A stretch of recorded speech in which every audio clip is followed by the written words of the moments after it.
আকাঙ্ক্ষা এবং প্রত্যাশা যদি আমরা বলি, সেটা হচ্ছে একটি নির্বাচিত সরকার।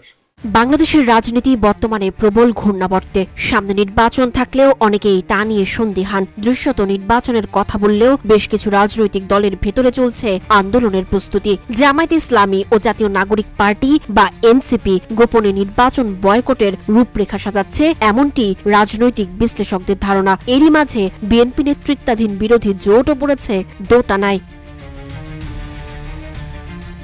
বর্তমানে দেশের রাজনীতির মূল চালিকা শক্তি আর গণভবন কিংবা বঙ্গভবনের গণ্ডিতে সীমাবদ্ধ নেই। নির্বাচনের নিশ্চয়তা দেওয়ার পরও জামায়াত এনসিপি প্রস্তুত করছে বিকল্প রণকৌশল। নির্বাচন বানচাল বা শেষ সময়ে নাটকীয়ভাবে বয়কট করার পরিকল্পনা রয়েছে তাদের, এমন তথ্য দিয়ে সংবাদ প্রকাশ করেছে মূলধারার এক গণমাধ্যম। অভিযোগ উঠেছে, RICL TMX, যুগের পর যুগ স্থাপনা থাকে মজবুত। জামায়াত ইসলামী এরই মধ্যে সমাজের ভেতর আরেকটি সমাজ বানিয়ে ফেলেছে। উদ্দেশ্য প্রণোদিতভাবে তারা কয়েকটি জরিপ ছড়িয়ে রাজনীতির ময়দানে খুশিমতো বিভ্রান্তি ছড়াতে সক্ষম হয়েছে, এমন অভিযোগও ওঠে। Bangladesh research analysis and information network বা ব্রেইন পরিচালিত এক জরিপে জামায়াতের জনপ্রিয়তা দেখানো হয়েছে 31.56%, যা অনেককেই বিস্মিত করেছে। অন্যদিকে সুজন পরিচালিত জরিপে প্রপোর্শনাল রিপ্রেজেন্টেশন বা PR ভিত্তিক সংসদ গঠনের পক্ষে দেখা গেছে 71% জনমত। রাজনৈতিক বিশ্লেষকদের মতে নির্বাচনের আগে এসব ফলাফল প্রচার করে ভোটারদের মাঝে এক ধরনের মনস্তাত্ত্বিক চাপ তৈরি করা হচ্ছে।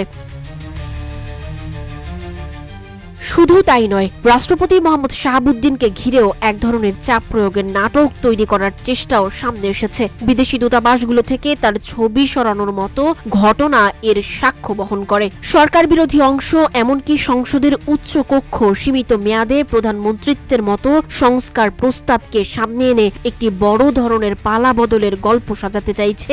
সরকার বিরোধী অংশ এমনকি সংসদের উচ্চ কক্ষ সীমিত মেয়াদে প্রধানমন্ত্রিত্বের মতো সংস্কার প্রস্তাব সামনে এনে একটি বড় ধরনের পালা বদলের গল্প সাজাতে চাইছে একটি মহল।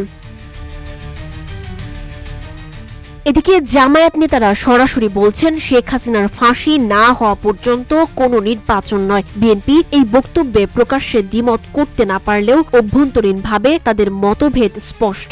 আর এনসিপি তো আরও এক ধাপে গিয়ে নতুন গণপরিষদ ও নতুন সংবিধান ছাড়া নির্বাচনে না যাওয়ার রূপরেখা প্রকাশ করছে দলটি। ফলে দলগুলো ভোটের মাঠে নামার আগেই ষড়যন্ত্রের আভাস পাচ্ছেন রাজনৈতিক বিশ্লেষকরা।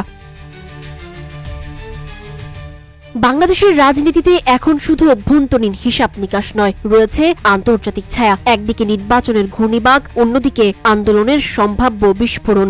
জামায়াত এনসিপি যে নির্বাচন নয় বরং বিকল্প পথেই এগোতে চায় তা আর গোপন নয়। প্রশ্ন এখন বিএনপি কোন পথে হাঁটবে, আর সরকারি বা কতটা প্রস্তুত এই বহুমাত্রিক চ্যালেঞ্জ মোকাবিলায়।